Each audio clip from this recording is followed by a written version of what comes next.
For those from London, Brentford getting a victory. They've been superb on the road, but what this victory means for them is that they are now 2 points off 8th place Fulham. They play Fulham in 17 days' time. And if Manchester City win the FA Cup, if Newcastle finish in the top 7, 8 could be enough to qualify for Europe. They've never played in Europe before. This is amazing for them. Well, the club are built on very sound foundations, there's no doubt about that. They've got a wonderful manager that's, I would say, semi-understated. You know, he doesn't get washed away with excitement about himself, but people in the game and around the game know exactly what a good job this fella's done for the football club. And they're in a situation at the moment where that victory has put them in striking distance of a European place. And myself and Owen looked at their fixtures and we're not sure that they're going to get beaten in any of those games, are we, on the running? Yeah. Yeah, just a reminder, it's United on Sunday, then Ipswich, Fulham and Wolves. I'm sure. I think they could win them all. You know, United's focus obviously is the Europa League, you know, and which means Champions League for them. So they'll focus on that. They'll rest a lot of players. They're in the driver's seat, you know, and I think a lot of these things, when you get to this point of the season, about momentum. You got to peak at the right time, obviously. Force maybe doing a little bit the other way, but I think Brentford and Thomas Frank, they've got huge momentum. So they'll want to finish the season strong. And fixture-wise, you'd suggest they could win them all. Yeah, Thomas Frank certainly got his tactics right tonight. And as Johan Wissa had mentioned in that interview, the way that they scored those 2 goals came straight from the training ground. They were working on it in the build-up to this, and they were almost carbon copies of each other. Yeah, I think Forest contributed to their downfall, but when you look at the movement of the wide players, the movement of the centre forward, you know, the centre forward dropping in deep, creating space, bringing one of the central defenders out a slot slightly, and then the movement in behind, the sharp movement in behind. It's a fullback's nightmare when inverted wingers come off their perch and dart inside. You're not sure whether to play offside, whether to stay with the runner or not. And if you switch off, which Einer's done there, you can see his body language. He's more relaxed than he should be. All of a sudden, the 2 central defenders have not got him out of trouble because he hasn't tracked the run. And credit to Brentford, not 2 of the greatest goals, but effective goals. Three of those players have barely made a mistake all season, and 3 of their best players made a mistake. In Milenkovic lets the ball in behind him, Aina slips, and Sells maybe doesn't come off his line. So it's a shame that they made 3 little mistakes added up to a goal. But credit Schade, as soon as he saw Milenkovic step up, he ran straight in behind him because there was a big gap there. And Schuart's right, we played there, put pressure on as a fullback. You think you're a little bit late, and he slips as well. So I think obviously that long ball, once it bounces, you're in trouble. Yeah, let's talk about that bounce more, and we need to look at the second goal to discuss that a little bit more. What should be done, what could be done, what wasn't done. Jules, this is called old school Route 1. Put it in the mixer. Bounce over his head, hasn't even touched it. The first touch is amazing from Wissa, and he scores. But you think about how you couldn't get more direct, Jules, if you tried. 1 kick, bounce, touch, 2, 3, it's in the back of the net. I mean, you couldn't get more direct, could you, Stuart? No, you can't. And what I would say, I think Murillo's done quite well there. He's taken the centre forward under the ball, muscled him out, and as the ball's flown, he's almost said, like, I'm happy for the ball to go over my head. That's all well and good. But your partner, Milenkovic, who we spoke about the partnership between the 2 of them before the game, wasn't in sync then. He's not got to let that ball bounce. As soon as the ball bounces, you're in big, big trouble. Look at this, the Premier League top scorers this season, Brian Mbeumo and Johan Wissa, just 1 goal separating the 2, 18 and 17 goals respectively. That was Wissa's 17th goal. When they scored against Brighton, and I interviewed Wissa after, he said, I asked him who's going to finish top scorer. Because Mbeumo was 2 ahead of him that time. He said, it's me. I'm coming for him. This competition is fascinating to watch. To Brentford's utter pleasure. They're both brilliant, you know, and I think obviously with Aidan Tony, he played it through the middle, they played wide, and now they play a little bit different. I mean, I'm sure their agents are going to be happy, aren't they? Showing that graphic with the boys that are up in that category, because 100%. A lot of teams will be looking, going, Premier League ready strikers that can score goals, play different positions, and they'll want to finish ahead of each other. It's a brilliant partnership. I really like them both. I just think Mbeumo shades it because I think his overall game's a little bit better. But they're both great goal scorers. Let's talk about the assists, though. The men who created. Flecken got an assist tonight, but also Collins. He was outstanding. He created the first goal. It was him that played in for Schade. Yeah, I mean, when we looked at and reviewed the front four for Nottingham Forest, you thought they're in for a tough evening. They've kept a clean sheet at the City Ground. Not many teams have done that this year, and he was a big part of that. Didn't really put them under pressure, I don't think. I think obviously they're used to having space to counter in. I think that's when they're at their best, Nottingham Forest. They didn't really have it because they had a lot of the ball, so I think it was quite slow. I don't think they got it into Gibbs White quick enough. And Brentford, to be honest with you, I thought they looked really comfortable. I don't think Forest put them under enough pressure, and I don't really think they look like themselves. I don't think they look like scoring. Again, I think they prefer being deeper with space to run into, and I don't think Brentford allowed them much of that today. Yeah, Nottingham Forest have been sensational all season. They're one of the standout stories of the season. But are they losing a bit of sparkle? They've lost 4 of their last, 6 Premier League games, not going through the best time, and in this critical part of the season too. Yeah, it's a bad time of the season for them to lose a little bit of that shine. There's a newfound respect from other teams around them as well. So you've got to understand that, teams are taking Nottingham Forest on now and are fully aware of how good they are. So they give them a bit more respect, which denies them the space that they crave. But the other side of that is they'll look back over this period of time, like you mentioned, and a home defeat, 1-0 against Everton, and then a 2-0 defeat against Brentford. It's not as if you've lost to the top 6 on your home field, so that will be hurtful to them. Yeah, back-to-back home defeats without scoring, as Stuart mentioned, will be hurtful. Yeah, and to be fair, they've played some good teams, but you'd expect, Everton, again, it's another team you'd expect maybe to get something, but Everton, probably don't have much of the ball either, so they probably had a bit more, and they're going to have to find a way. Yeah, I think maybe even next season, can they find a way to mix it up a little bit more in games like this where they have to make the game, whether they may find something different. But I think teams maybe have figured out this is how they want to play, and if you take away the spaces, you make it hard for them. Yeah, so back-to-back home defeats for Nottingham Forest. Then they lost 2-0 tonight and couldn't take advantage of that game in hand to move further up the table and in the pound seats for Champions League qualification. Let's hear post-match reaction from their manager. Here's Nuno Espirito Santo. Nuno, clearly a disappointing night, but how much is that also perhaps a damaging night towards your aspirations this season? It's a bad night because it's a bad game. I'm not really worried about the table. I'm more concerned about the mistakes that we are making and how to correct them. Your defending this season has been on the verge of exceptional at times. Both goals come in a similar fashion, balls over the top. Is that very preventable from your point of view? Definitely. I think credit to Brentford, but I think there are situations that we should solve normally with a better defender. How disappointed is that group of players you have in the dressing room? No, we are disappointed, but it's about now reacting, preparing the next one. We talked a bit before the game about maybe would there be any hangover from the Cup semi-final. Was there anything in that performance that you could attribute perhaps to what happened at the weekend? I don't clearly say that it was because of the semi-final. Semi-final was high demanding on the fitness aspect, but the way we can see it has nothing to do with fitness. It has to do with better position and better approach. You've been open and honest about the defending tonight. At the other end, did you perhaps, certainly earlier in the game, not test Brentford enough? Yeah, no, we didn't create too much. Brentford defended really well. Congested the box. Second half we started putting crosses, but didn't create too much. Couple of out chances. When you find yourself in moments like this, it's about the reaction. The next opportunity comes again on Sky on Monday night against Crystal Palace. How big does that reaction need to be in this very tight race for those Champions League places?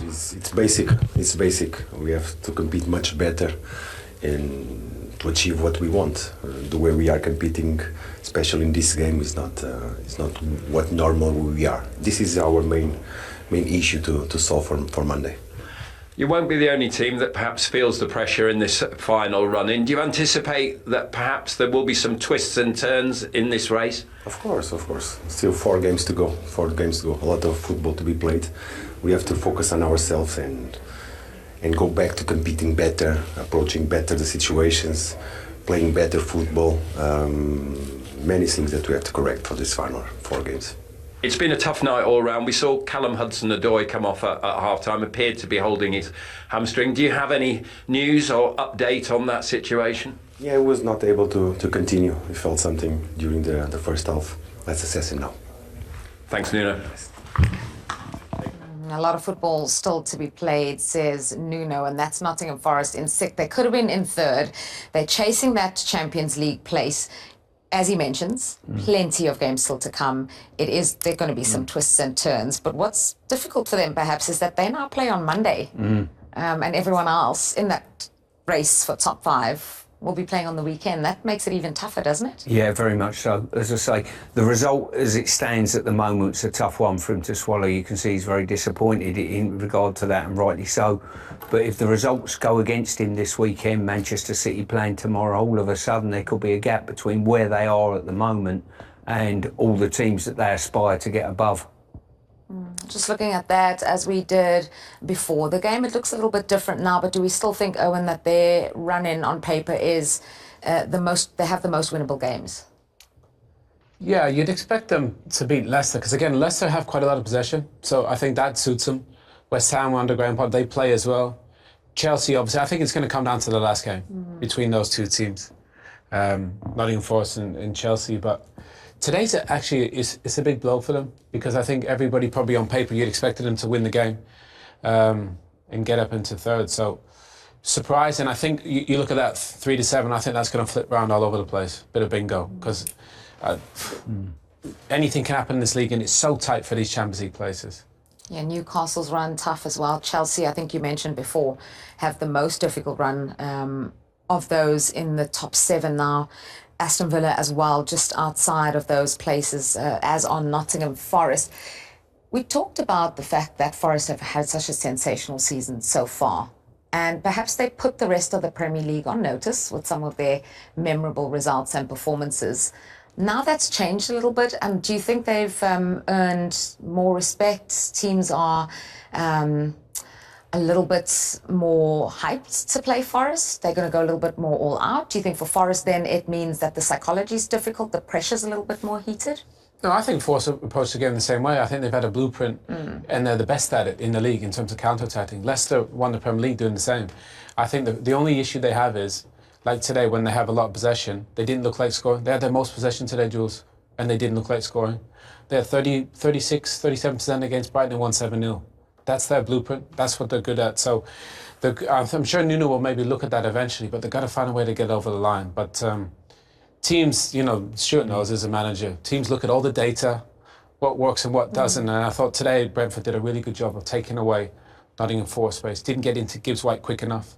The wingers were pretty quiet. So it's been a great season, but they want to finish it in a great way. Champions League football would be the crowning achievement. Yeah, and unusual from their defence. Once again, we've got to point that out, because this is not what we've come to expect and what we've seen all season from that back line. No, certainly isn't. I mean, the two central defenders have been outstanding. I think with Aina and Sells have been arguably in a lot of people's team of the year. So that's a really solid back line to start any match with. But the bottom line is, they made a poor individual error at the weekend, I thought, for the second goal, and the same's applied. Both goals here. The coaching staff of Forest will sit down tomorrow morning and look at that and be really disappointed with the goals they conceded. Yeah, individual errors for Forest and that defence, which has been so exceptional all season, just letting them down. What about this game against Palace now coming on Monday? They needed a reaction tonight. They wanted one, they didn't get it. They'll be doubly determined. Yeah, and I think it probably might suit them in a way, because they're one of the best teams away from home. There's only two teams better, Liverpool and Arsenal. So again, that goes with possession. You play on the counter attack, the home team opens up and you can hit them on the break. So I think they'll play with a bit more urgency, a bit quicker. But there is a big difference for them now. There's pressure on them to finish the job. Before they were everybody's darling, everybody's second favourite team because of the season they had. But now they'll want to finish strong, and there comes a bit of pressure with that. They didn't manage it today. But if they finish it in the next 4 games, then they can celebrate at the end of the season. Yeah, Palace also will probably have one eye on that FA Cup final. It'll be interesting to see, the team selection for Palace come Monday, and secondly, what is their mentality towards this game? Because make no mistake, the FA Cup final and the opportunity of silverware is probably one of Palace's biggest games for well, as long as I've been playing the game, to be honest with you, and credit to them. But they have got individual ability to actually score goals out of absolutely nothing now. With Sarr on one wing and Eze playing, and Mateta's been outstanding running the central role. So it'll be an interesting game. Forest will have their fingers crossed this weekend that some results go their way, I think. Yeah, that makes it difficult, doesn't it? Because if they win tonight, then it's all up to them. They don't have to look over their shoulder now. It's a different story. Yeah, that will probably be the most disappointing part of it. You know, that you control your own destiny, and when you do that, you know, it's a different confidence. But it is what it is. You know, they had a bad day at the office. They made mistakes they normally never make. I think Nuno tomorrow will be coaching, don't let the ball bounce. Do you know what I mean? It's as simple as that. That's why they lost the game. So it's an easy fix, and I'm sure they'll fix it next week. Yes, a big disappointment for Nottingham Forest losing to Brentford tonight. Let's get more reactions from the City Ground. Here's Anthony Elanga. Anthony, a difficult one to take. What went wrong? What's your first thoughts about tonight? I think it was 2 long balls and conceded soft goals. But yeah, it's a difficult one to take, but we just got to focus on the next one now. Still got four big games to come, and we can't dwell on this result. We just got to think of the next one now. Not the kind of goals we're used to seeing Forest conceding, are they? Yeah, for sure. Something we've been really solid in the defence this year. But listen, games like this will happen, and it's just how we respond now. And you know, we lost in the semi-final the other day, and now we lost again today. So we got to regroup and go again on Monday against Palace away. He looks pretty downbeat, it's fair to say. Why wouldn't he be talking about those defensive mistakes? It's so different to what we've seen all season from Forest. The scenes coming out of the dressing room, the elation with Nuno and the players, very, very different. They're in a tough period right now because they've lost back-to-back games in the Cup and tonight then. Yeah, and sometimes it's situations like this that define you in many ways. How do you react from a setback? You know, do you spring out of this? They had a setback at the weekend. They've come out of that. They've lost another game that they would have hoped to have won. How do you react to that come Monday night? And can you spring back? If they go down to Palace and get 3 points, all of a sudden they've got 2 home games, 1 away game that's all winnable, and their tails will be up once again, you know. So they're the defining. It goes from game to game. But the one thing you do know in the Premier League, especially when you come up against a side that are on good form, there's no easy games, and Brentford proved that tonight. Yeah, absolutely. You captain Forest to that 3rd place. They're aiming to get there once again. The evidence of what you've seen, you said there are very similarities in the two teams. Did you have a period like this during that run, and how did you get out of it? I think everyone does. The season is so relentless in the Premier League. Even the teams you played that went on and won the league, there were periods in that you have ups, you have downs, and it's your mental strength to get through those down periods and get over them very quickly that will define where you finish in the season. Yeah, well, Manchester City, Newcastle, Chelsea, Aston Villa would have all been watching tonight and thinking, well, obviously not Chelsea because they're playing, but they would have been thinking this is wonderful for us because Nottingham Forest missed an opportunity to open up a bit of a gap to go move into 3rd place. But having a look at that, having a look at the run-in, having a look at the points at the very top of the screen, can I put you guys on the spot and say who is definitely making top 5? Well, I could go with that. I think Newcastle, I would say, Manchester City, I would say, because both of those have got form at the moment, and I think that's a big driver. Chelsea, I would say no. I'm looking at them. I saw them win at the weekend, and I wasn't convinced by a victory, the way they're playing, personally, and their fixtures are poor, so I'd rule them out. And I think probably Forest, if they can go to Palace, I think if they win 3 out of the 4, I think Forest will get the 5th place. Owen? I think Newcastle, City for sure, they got the easiest run in from that. They're not going to give that away. They're not going to lose to Wolves, Southampton, Bournemouth and Fulham. And I actually think Villa might sneak in. Oof. I just think I think Forest, they won't be happy with the way they played today. You know, and they need Palace is a massive game for them. If they win that, I think they do it. But obviously that's a tricky game. Glasner's done a brilliant job with that group of players. So honestly, tough call. Imagine Chelsea and Forest stay level until the last day of the season, the last game of the season. That's a movie I'd watch. Yeah, the title race is done, the relegation's done. That's the battle, and that's going to be the game. You know, that's the biggest game at the end of the season. There's no doubt about that. You look right across the Premier League fixtures, and that one is the one that jumps out because one of those teams One of those two will have to win it. If not, both of them will have to win it to get Champions League football. Oh, the drama we absolutely live for. And as Nuno reminded us, there's plenty of twists and turns to come. And the next Premier League game, you don't have to wait too long for it because it comes in about 24 hours' time. Manchester City are in action against Wolves to start match week 35's round. Aston Villa and Fulham on Saturday. And then Arsenal take on Bournemouth in the late game as well. On Sunday, Brentford are back in action. Buoyed by this win, no doubt, they host Manchester United in West London. There's West Ham against Spurs. Brighton versus Newcastle, a big one also kicking off at 2 p.m. And then Chelsea, will they be the first side to give newly crowned Liverpool a guard of honour at Stamford Bridge? That game we have been talking about is Crystal Palace, Nottingham Forest, and it takes place at Selhurst Park at 8 p.m. on Monday the 5th of May. Let's just give a quick final word to Brentford, who host Manchester United on Sunday. No wins in their first 9 games.